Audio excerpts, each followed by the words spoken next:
dedicated to the boys and girls of school safety committees, whose services to their schools have resulted in the prevention of countless accidents, the saving of many lives, and in happier, safer school days for their fellow students.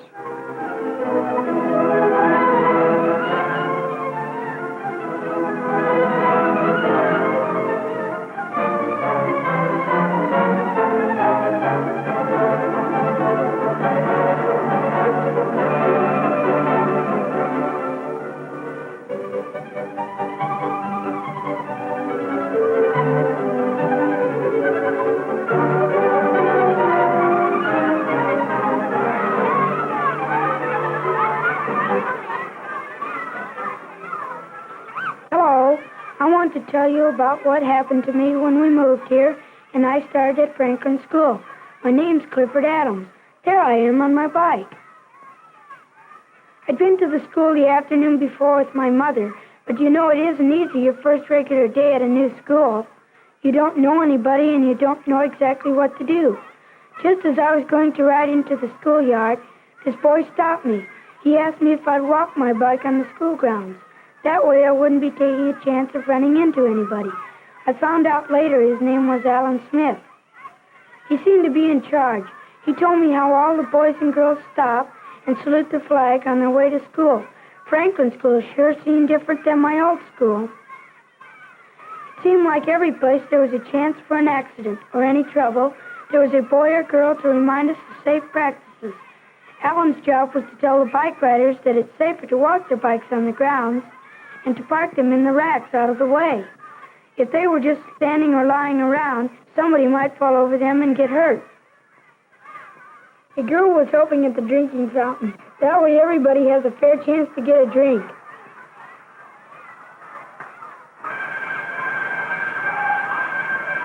I didn't want to be late that first morning, so when I heard the first bell, I ran for my room. That was wrong, too. There was another boy with an armband here. He said his job was to help us use the entrance safely. He told me it's safer not to run through the halls or to take a chance on bumping into anyone else at a corner or in a hall. I was getting kind of mixed up. And then Miss Allen said hello to me. I asked him what was going on. Who were these boys and girls who seemed to help run the whole school? Allen said they were the members of the school safety committee. I didn't even know what it was. So Allen explained how it works. Girls and boys are chosen each semester to serve on the safety committee. They represent their rooms and wear badges and help keep their school safe. Then I asked Alan about the band on his arm. He said the boys and girls who wore those had special jobs, like at the bike rack and in the halls and raising the flag. Then guess what? Alan said there was a safety committee meeting that day and asked me if I'd like to come and watch, if I could get permission from my teacher. Would I?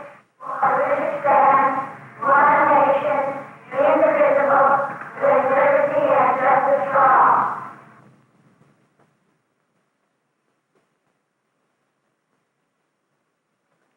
I got permission, and Alan and I went to the meeting together.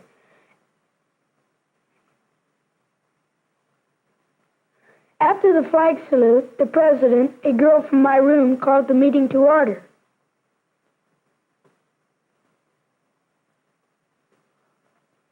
It was swell. The officers really did run the meeting, too. Whenever the principal, Mr. Andrews, or the safety sponsor, Mrs. Beck, wanted to say anything, they had to be what they call recognized by the chairman, just like everybody else. That's the way our whole country is run. Government of the people, by the people, for the people. The people pick their president and senators and representatives. Then they all worked for us in Washington, just like the safety committee works for us at school.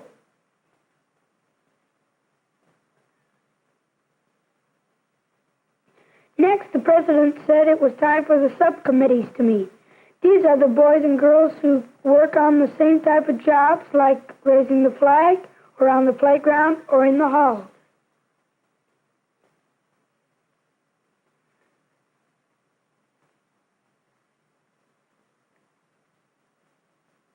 Billy Nelson is on the playground committee.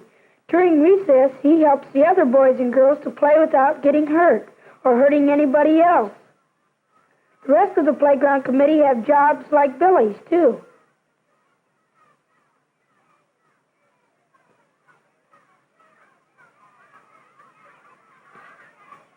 In their meeting, they talked over how to keep the playground safe.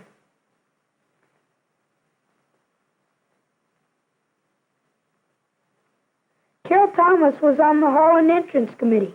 They have charge in the halls to see that boys and girls don't get hurt by running or bumping into each other on the wrong side of the hall, watching out for doors and things like that.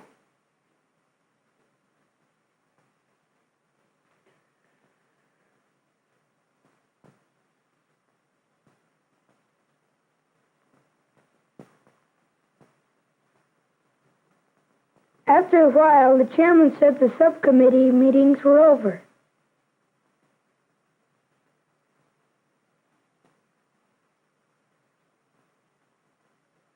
She asked the chairman to report. Most of them just told about their jobs and what their committees were doing. Then they'd sit down.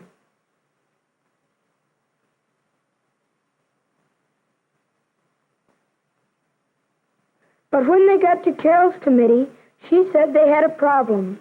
They wanted the whole safety committee to discuss it and help them out.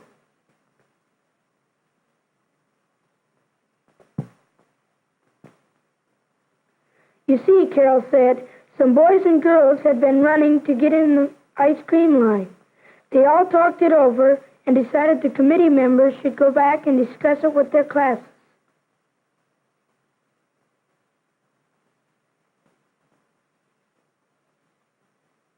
They voted to have Mrs. Beck put it in the school safety bulletin, too. She said she would. Donald Kopensky has a very important job. He's chairman of the bus committee. You know, a lot of boys and girls live quite a ways from school. They ride on a bus, and Donald acts almost like a conductor. He helps the driver, Mr. Kronik, on the way, too, by reminding everybody of the bus safety rules. That way, Mr. Kronik can give more attention to his driving. So you can see how important the safety committee is at our school. A little later, the president called on my new friend, Alan.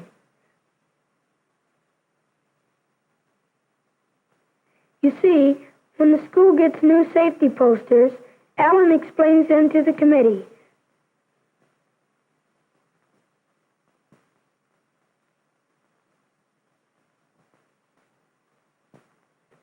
Then Alan gives them to the room representatives, and they take the posters back to their classes and discuss them.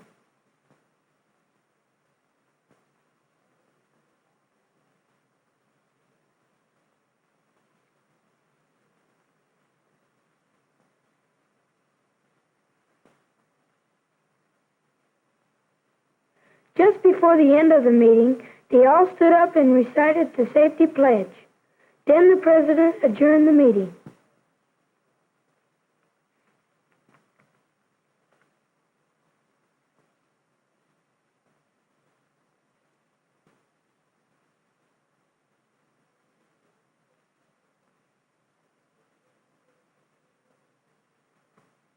I sure liked it. I was beginning to think this school was really swell.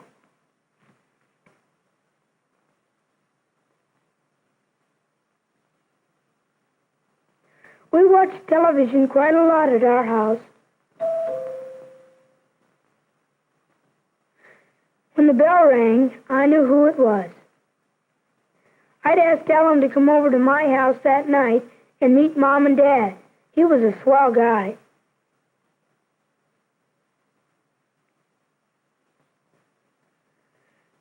I sure liked him. My folks did, too.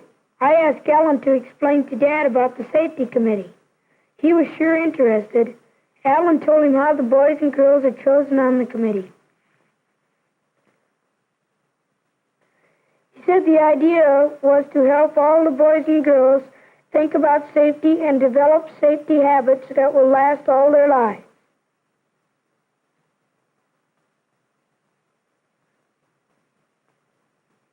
Then Dad told us something we didn't know. He said the big airplane factory where he works has a safety committee, just like ours at school. He said the men on the committee are the leaders. They wear safety badges like ours, too, and remind the other men how to avoid accidents and how to be safety-minded all the time. Just think, a committee like ours. You know, I decided right then I was going to get on our school committee.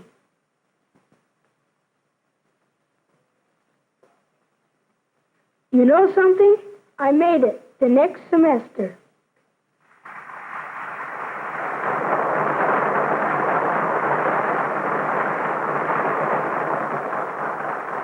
All the members of the old committee got certificates of merit, but I was pretty proud of my friend Alan. He got something else, an honor award for outstanding achievement. That was because the safety sponsor, Mrs. Beck, thought he'd done such a fine job.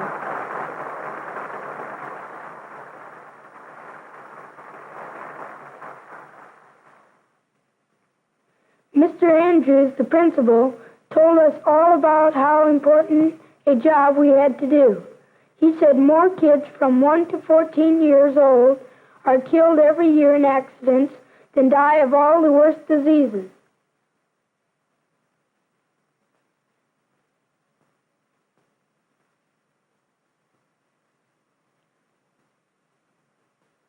By thinking, talking, and acting safely, we will be helping others and learning safety habits that will last all our lives. I felt pretty proud as we all stood up and got ready to give the safety pledge. I will work for the safety of others, and I want them to work for my safety. I will be careful all the time, everywhere.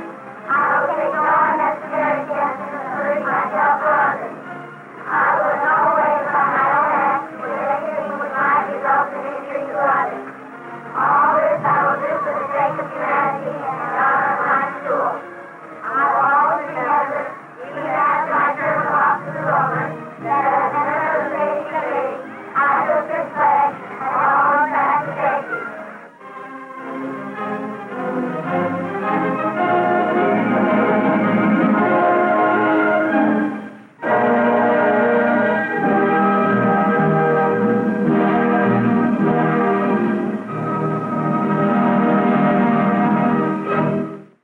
Students.